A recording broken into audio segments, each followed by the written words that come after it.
Hello అండి, అందరికీ నమస్తే. ఈరోజు మనం దేవీ నవరాత్రుల్లో చేసుకునే ప్రసాదాలలో మొదటి 4 రోజుల ప్రసాదాలు రెసిపీస్ నేను మీతో షేర్ చేసుకుంటున్నానండి. కట్టె పొంగలి, పులిహోర, కొబ్బరన్నం, అల్లం గారెలు ఈజీగా చాలా తక్కువ టైంలో పర్ఫెక్ట్గా ఎలా చేసుకోవాలో ఈ వీడియోలో మనం చూసేద్దాం. ఇప్పుడు మనం మొదటి రోజు చేసుకునే కట్టె పొంగలి ఎలా చేసుకోవాలో చూద్దాం.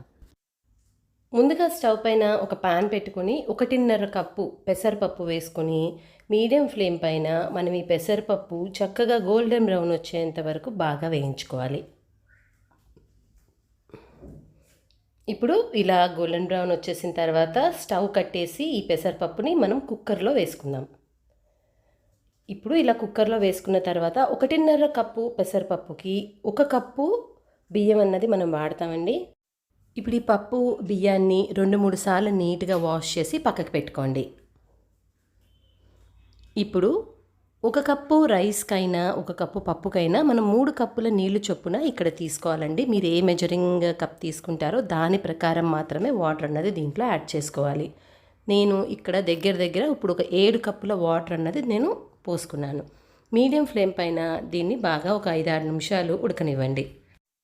ఇప్పుడు 5-6 నిమిషాలకి నీళ్ళు ఇలా వేడయ్యాయనగా మీ రుచికి తగినట్టుగా ఉప్పు, 1 టేబుల్ స్పూన్ నెయ్యి వేసి ఒకసారి బాగా కలుపుకొని మూత పెట్టేసి ఒక 4-5 విజిల్స్ వచ్చేంత వరకు 3 విజిల్స్ మీడియం ఫ్లేమ్ పైన, 1 విజిల్ హై ఫ్లేమ్ మీద పెట్టుకొని మనం దీన్ని ఉడకపెట్టుకోవాలి. ఇప్పుడు అన్నం ఉడకటానికి కొంచెం టైం పడుతుంది కదా, ఈలోపు మనం కట్టె పొంగలికి తాలింపు రెడీ చేసుకుందాం. ముందుగా ఇలా ఒక 7-8 స్పూన్లు నెయ్యి పడుతుందండి. ఎందుకంటే కట్టె పొంగలికి నెయ్యే టేస్ట్ అనమాట. మీరు నెయ్యి వద్దనుకుంటే నూనెతో అయినా చేసుకోవచ్చు, బట్ నేతితో టేస్ట్ అనేది చాలా బాగుంటుంది. నెయ్యి అన్నది ఇలా బాగా కాగిన తర్వాత కొంచెం జీడిపప్పు తీసుకొని మీడియం ఫ్లేమ్ మీద మాత్రమే వీటిని గోల్డెన్ బ్రౌన్ వచ్చేంత వరకు వేయించుకోవాలి. ఇప్పుడు ఇలా గోల్డెన్ బ్రౌన్ వచ్చిన తర్వాత వీటిని ఒక బౌల్లోకి ట్రాన్స్ఫర్ చేసుకోండి. ఇప్పుడు మిగిలిపోయిన నెయ్యిలో ఒక 1/2 టేబుల్ స్పూన్ నల్ల మిరియాలు, 1 టేబుల్ స్పూన్ బాగా తురుముకున్న అల్లం, ఒక 1/2 టేబుల్ స్పూన్ జీలకర్ర వేసుకొని బాగా ఫ్రై చేసుకోవాలి. ఇవన్నీ చక్కగా ఇలా మంచి స్మెల్ వచ్చేంత వరకు ఫ్రై అయిపోయిన తర్వాత ఒక 2-3 ఎండుమిరపకాయలు వేసుకొని వీటిని కూడా బాగా ఫ్రై చేసుకోవాలి. ఇప్పుడు ఇలా చక్కగా ఫ్రై అయిపోయిన తర్వాత దీంట్లోకి సన్నగా కట్ చేసుకున్న పచ్చిమిరపకాయలు అన్నది మీ టేస్ట్ ప్రకారం మీరు అడ్జస్ట్ చేసుకొని వేసుకోవాలండి. ఇలా పచ్చిమిరపకాయలు వేసుకున్నాక కొంచెం కరివేపాకు కూడా వేసేసుకుని బాగా ఫ్రై చేసుకోవాలి. ఇలా పోపంతా కంప్లీట్గా ఫ్రై అయిపోవాలండి. చక్కగా మంచి స్మెల్ అన్నది వస్తుందన్నమాట. ఇప్పుడు ఇలా ఫ్రై అయిపోయిన పోపులోకి ఒక 1/2 టేబుల్ స్పూన్ ఇంగువ వేసుకొని ఇంగువ స్మెల్ కూడా చక్కగా మనం వేసుకున్న పోపుకి పట్టేలాగా ఒక 2-3 సార్లు కలుపుకొని స్టవ్ కట్టేసి పక్కకి పెట్టేసుకోండి. ఈలోగా మనకి రైస్ కూడా చక్కగా ఉడికిపోయిందండి. ఇప్పుడు దీన్ని మీడియం ఫ్లేమ్ పైన స్టవ్ మీద పెట్టుకొని ఇలా కదుపుకుంటూ, మీకు ఎక్కడైనా పులుకులుగా కనిపిస్తూ ఉంటే ఇలా కలుపుకుంటూ మనం వేసుకున్న తాలింపు కూడా దీంట్లో వేసేసుకోవాలి. ఇప్పుడు మీడియం ఫ్లేమ్ పైన మనం ఈ రైస్ తాలింపు వేసుకున్న తర్వాత కూడా స్టవ్ మీద పెట్టుకొని ఒక 2 నిమిషాలండి తాలింపు ఫ్లేవర్ చక్కగా రైస్కి పట్టేలాగా ఇలా మొత్తం కలుపుకొని ఒక 2 టేబుల్ స్పూన్ల నెయ్యి వేసుకొని ఒకసారి బాగా కలిపి మనం ఇందాక ఫ్రై చేసి పక్కకు పెట్టుకున్న జీడిపప్పు కూడా దీంట్లో వేసేసుకొని ఒకసారి కలుపుకోవాలండి. అంతే అండి, మనకి పర్ఫెక్ట్గా కట్టె పొంగల్ అన్నది రెడీ అయిపోయింది. నైవేద్యం పెట్టుకునే ముందు కొంచెం నెయ్యి వేసి నైవేద్యం పెట్టుకుంటే సరిపోతుంది. ఇప్పుడు రెండో రోజు ప్రసాదం పులిహోర ఎలా చేసుకోవాలో చూద్దాం. ఈ పులిహోర చేసుకోవడానికి ఒక పొడి అన్నది మనం ప్రిపేర్ చేసుకుంటామండి. అది వేసుకోవటం వల్ల పులిహోర చాలా టేస్టీగా ఉంటుంది. మరి దీన్ని తయారీ విధానం చూద్దాం. ముందుగా ఇలా 1 కప్పు రైస్ కుక్కర్లోకి తీసుకోండి. ఇప్పుడు దీన్ని 2-3 సార్లు నీట్గా వాష్ చేసి ఇప్పుడు ఏ కప్పుతో అయితే మీరు రైస్ తీసుకున్నారో అదే కప్పుతో 2 కప్పుల నీళ్లు పోసుకొని మీ రుచికి తగినట్టుగా కొంచెం ఉప్పు, రైస్ అన్నది మనకి అంటుకోకుండా ఉండటానికి 1 టేబుల్ స్పూన్ నూనె వేసుకొని ఒక 2 విజిల్స్ వచ్చేంత వరకు మీడియం ఫ్లేమ్ పైన బాగా ఉడకపెట్టుకోవాలి. ఇప్పుడు కుక్కర్లో నుంచి రైస్ ఇలా సపరేట్గా ఒక బౌల్లోకి తీసుకొని ఆరబెట్టుకోండి. ఇప్పుడు మనం పులిహోరలోకి మసాలా ప్రిపేర్ చేసుకుందాం. ముందుగా ఇలా ఒక పాన్ పెట్టుకొని ఒక 1/2 టేబుల్ స్పూన్ నల్ల మిరియాలు, ఒక 2-3 ఎండుమిరపకాయలు, 1 టేబుల్ స్పూన్ ధనియాలు, ఒక 1/2 టేబుల్ స్పూన్ ఆవాలు, ఒక 1/2 టేబుల్ స్పూన్ మెంతులు వేసుకోవాలి. ఇప్పుడు వీటిని బాగా వేయించుకున్న తర్వాత ఇప్పుడు దీంట్లోకి 1 టేబుల్ స్పూన్ నువ్వులు, ఒక హాఫ్ టేబుల్ స్పూన్ జీలకర్ర, ఒక టేబుల్ స్పూన్ కందిపప్పు వేసుకొని వీటన్నిటిని కూడా బాగా వేయించుకోవాలి. ఇవన్నీ కూడా చక్కగా గోల్డెన్ బ్రౌన్ కలర్ వచ్చిన తర్వాత వీటిని ఒక ప్లేట్లోకి ట్రాన్స్ఫర్ చేసుకుని మెత్తగా పౌడర్ చేసుకుని పక్కకు పెట్టుకోండి. ఇప్పుడు అదే ప్యాన్లో ఒక 2 టేబుల్ స్పూన్ల నూనె వేసుకొని మీ రుచికి తగినట్టుగా ఇక్కడ పచ్చిమిరపకాయలు, ఆల్రెడీ ఎండుమిరపకాయలు మిరియాలు వేసుకున్నాం కదండి, దాని ప్రకారం పచ్చిమిరపకాయలు, ఇప్పుడు ఒక 40 గ్రాముల చింతపండు అండి, నానపెట్టుకుని పిప్పనేది లేకుండా గుజ్జు తీసి పెట్టుకున్న చింతపండు అనమాట. ఇది వేసుకొని మనం ఆయిల్ అన్నది మనకి చింతపండు నుంచి సపరేట్ అయిపోతుందండి. అలా అయ్యే వరకు మీడియం ఫ్లేమ్ పైన మాత్రమే ఇలా కలుపుకుంటూ ఉడకపెట్టుకోవాలి. ఇప్పుడు చింతపండు ఒక 3-4 నిమిషాలు ఉడకపెట్టుకున్నాక ఇలా కొంచెం కరివేపాకు, కొంచెము పసుపు అన్నది వేసుకొని కలపాలండి. కలపకుండా ఉంటే మనకు అడుగన్నది అంటిపోతుందన్నమాట. చింతపండు అడుగంటిందనంటే స్మెల్ అన్నది మనకి పులిహోరలో బాగోదు. కాబట్టి ఇలా కలుపుకుంటూ మనం సపరేట్ అయ్యే వరకు నూనె ఎంత లేదన్నా ఒక 3-4 నిమిషాలు పడుతుందండి. ఇలా నూనె అంతా సపరేట్ అయిపోయిన తర్వాత మనం ఒక బౌల్లోకి ట్రాన్స్ఫర్ చేసుకోవాలి. ఇప్పుడు మనం పులిహోరకి తాలింపు పెట్టుకుందాం. ఇలా 2-3 స్పూన్ల నూనె వేసుకొని ఒక హాఫ్ కప్ పల్లీలు వేసుకొని వీటిని గోల్డెన్ బ్రౌన్ వచ్చేంత వరకు మీడియం ఫ్లేమ్ పైన బాగా వేయించుకోవాలి.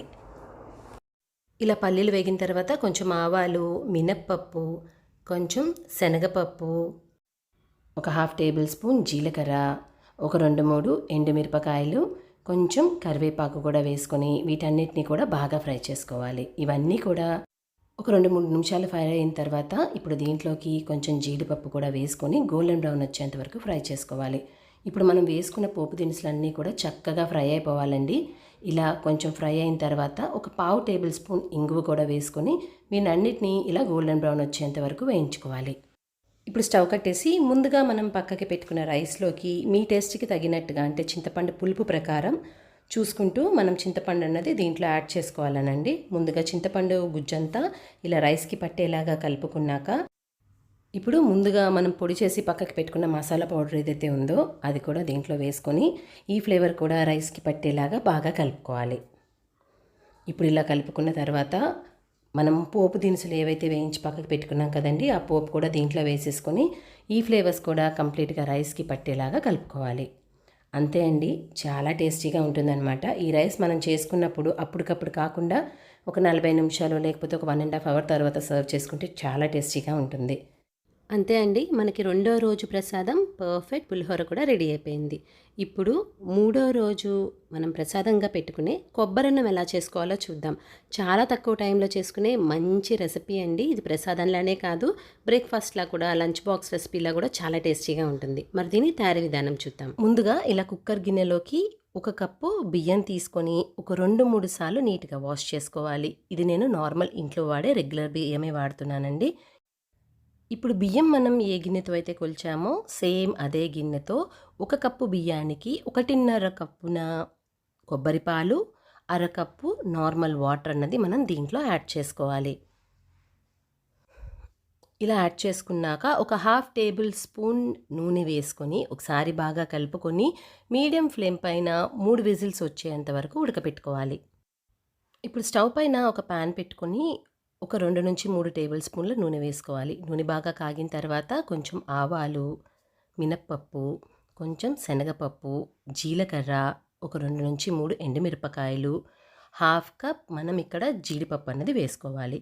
ఇవన్నీ కూడా బాగా ఫ్రై అయ్యేంత వరకు మీడియం ఫ్లేమ్ పైన వేయించుకొని కొంచెం కరివేపాకు, మీ టేస్ట్కి తగినట్టుగా ఇలా సన్నగా కట్ చేసుకున్న పచ్చిమిరపకాయలు కూడా వేసుకుని బాగా వేయించుకోవాలి.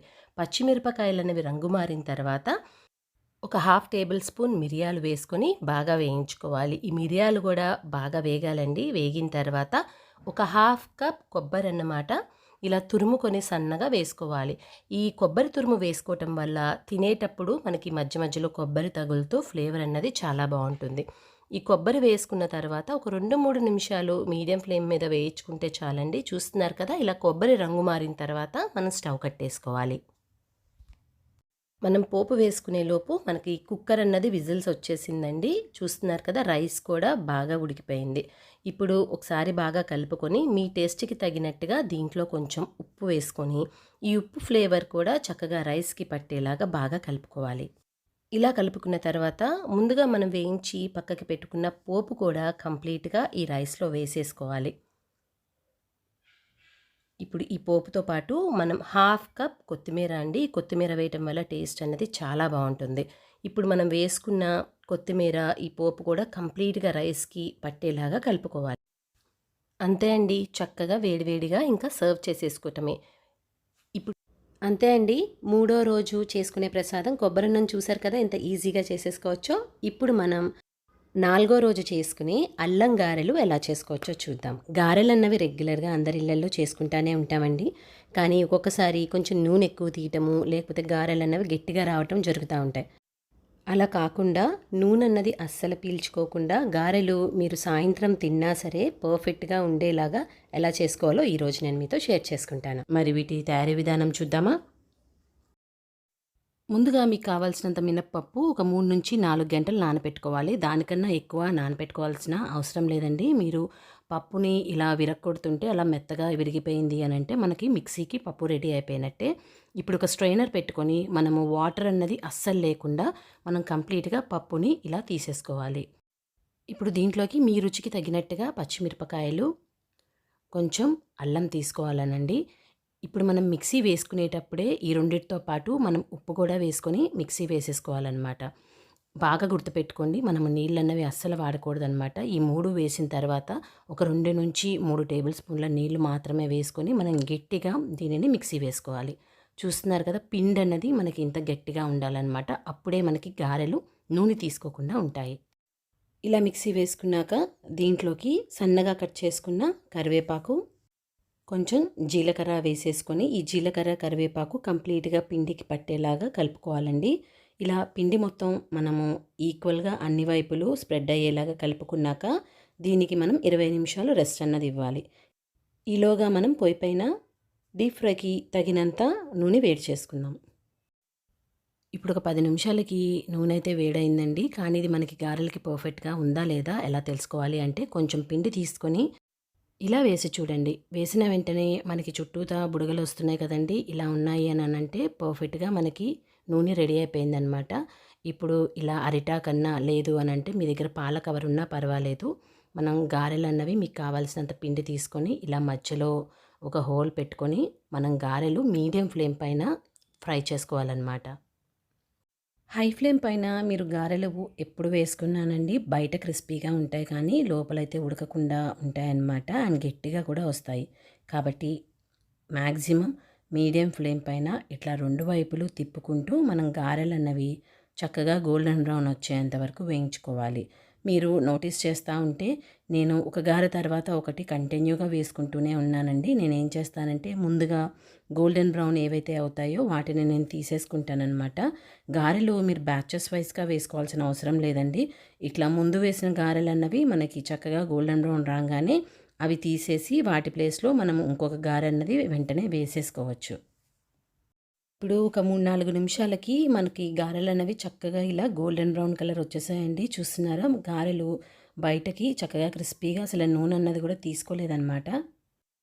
ఇలా చక్కగా గోల్డెన్ బ్రౌన్ వచ్చిన గారెలని వేరే ప్లేట్లోకి ట్రాన్స్ఫర్ చేసేసుకోండి. ఇప్పుడు మన దగ్గర ఉన్న మిగిలిన పిండి కూడా ఒక్కొక్కటిగా ఇలా వేసుకుంటూ ముందు ఏదైతే గోల్డెన్ బ్రౌన్ కలర్ వస్తుందో వాటిని మాత్రమే తీసుకుంటూ గారెల పిండి మొత్తం మనం వేసుకోవాలి.